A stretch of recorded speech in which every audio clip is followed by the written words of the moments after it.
Today we're going to read a story called The Math Curse. And as we get ready to start fractions, you might feel the way our main character does. As we're reading, I just want you guys to think about how many different math topics our character notices throughout her day. And are you noticing anything throughout your day about math? Math Curse. Our dedication is pretty funny because they're also word problems. If the sum of my nieces and nephews equals 15 and their product equals 54, and I have more nephews than nieces, how many nephews and how many nieces is this book dedicated to? That one's kind of a math puzzle. If you want to pause and try and solve that later on, you can. On Monday, Mrs. Fibonacci says, you know, you can think of almost everything as a math problem. On Tuesday, I start having problems.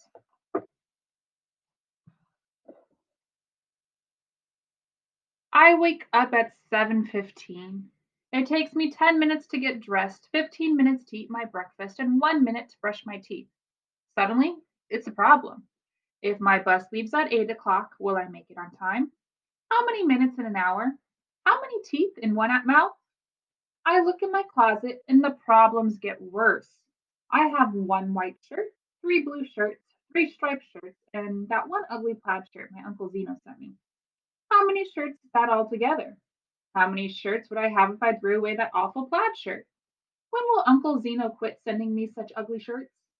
I'm getting a little worried. Everything seems to be a problem.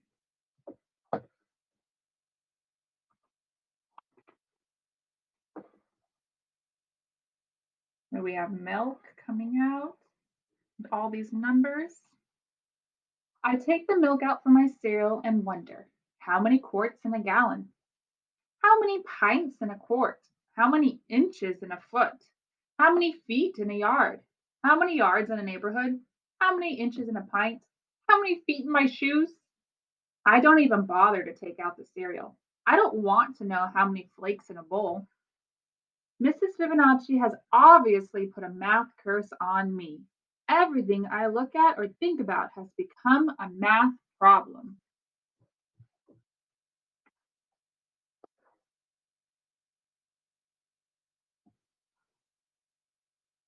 I try to get on the bus without thinking about anything, but there are 5 kids already on the bus. 5 kids get on at my stop. 5 more get on at the next stop, and 5 more get on at the last stop. True or false? What is the bus driver's name? If you want to pause here for a challenge and figure out how many kids are on the bus, you may. Now we have some books. Mrs. Fibonacci has this chart of what month everyone's birthday is in. Which month has the most birthdays? Which month has the fewest? Why doesn't February have a W? Don't you think this chart looks sort of like a row of buildings? Do you ever look at clouds and think they look like something else? What does this ink blot look like to you?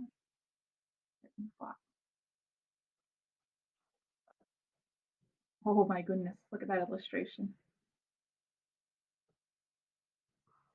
The whole morning is one problem after another. There are 24 kids in my class. I just know someone is going to bring in cupcakes to share. We sit in 4 rows with 6 desks in each row. What if Mrs. Fibonacci rearranges the desks to make 6 rows, 8 rows, 3 rows, 2 rows? I count the 24 kids in our class again, this time by twos. Jake scratches his paper with one finger. How many fingers are in our class? Casey pulls Eric's ear. How many ears are in our class? The new girl, Kelly, sticks her tongue out at me. How many tongues are in our class? I'm about to really lose it when the lunch bell rings. Kelly.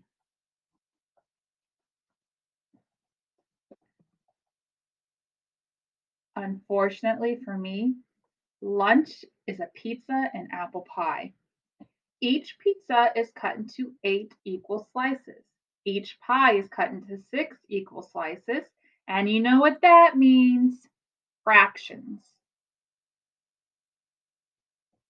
If I want 2 slices of pizza, should I ask for 1/8, 2/8, or 2 slices of pizza? What is another way to say a half of an apple pie?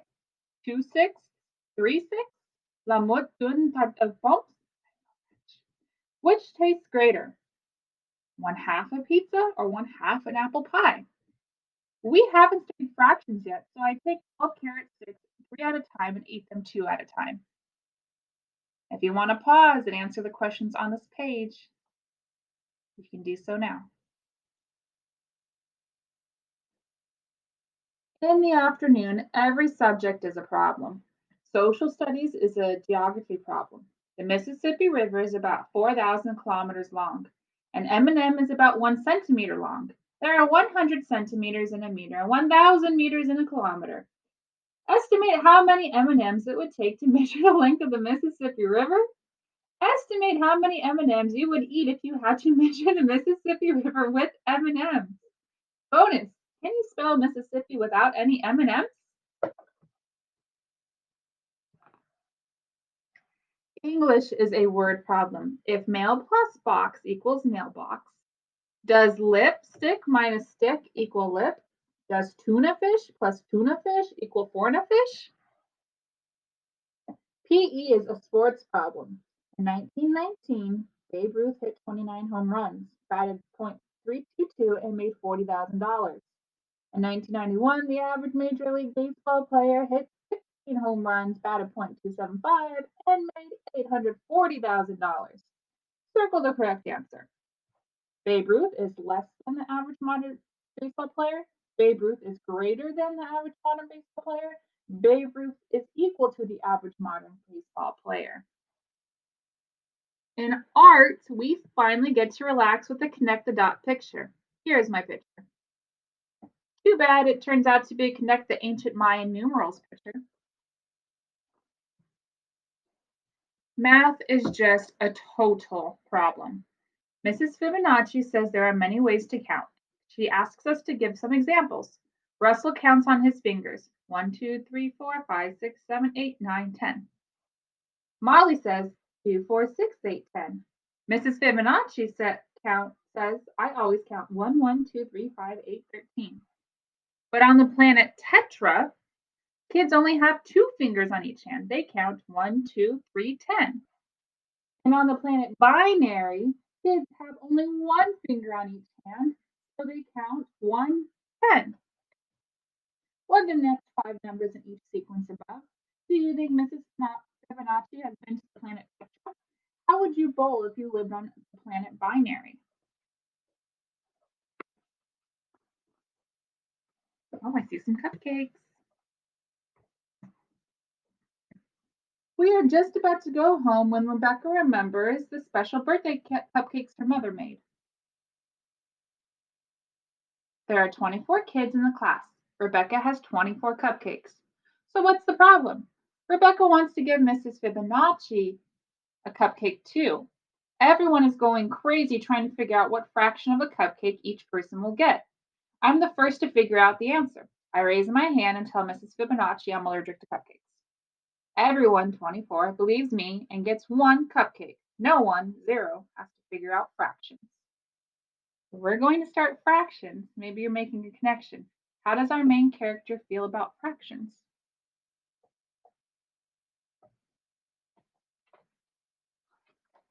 Ooh, I see some money. I stagger out of school. I'm a math zombie now. I have to find something to break this math curse. I decide to try chocolate. My favorite candy bar is usually 50 cents. But guess what? Today is on sale for 50% off. I have this big equation where A equals the number of letters in your first name and B equals your age and C equals your shoe size. I decide to buy licorice instead. I pull out my money.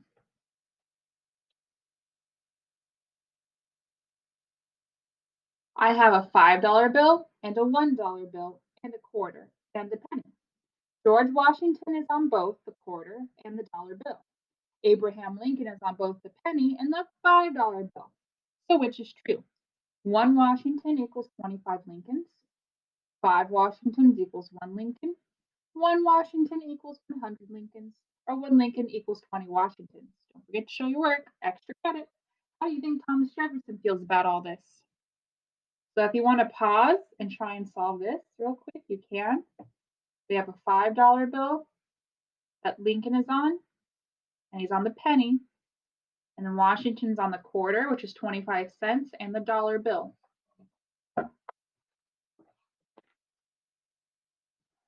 I am now a raving math lunatic. What if this keeps up for a whole year? How many minutes of math madness would that be?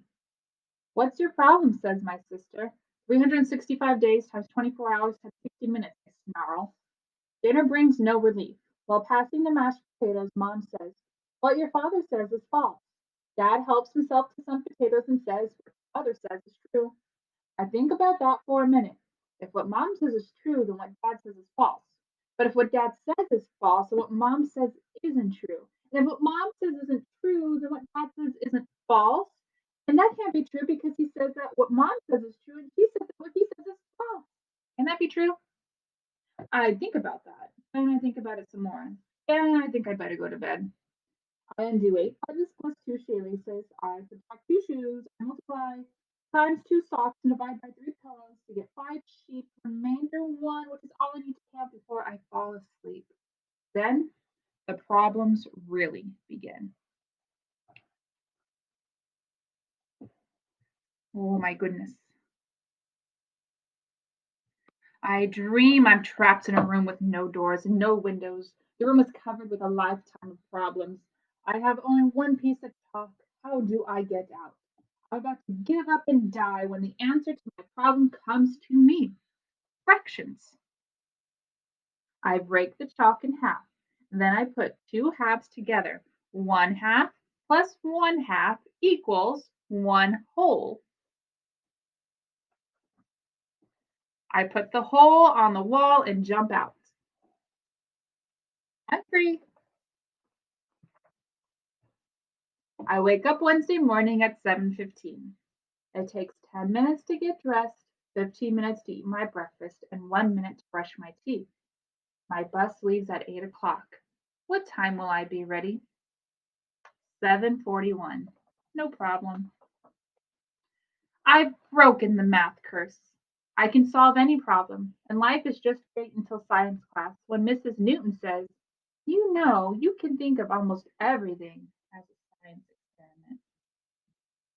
I hope you enjoyed that story. You're welcome to go back in the video and solve some of those different questions if you'd like. And then make sure you respond to the math question below. Thank you.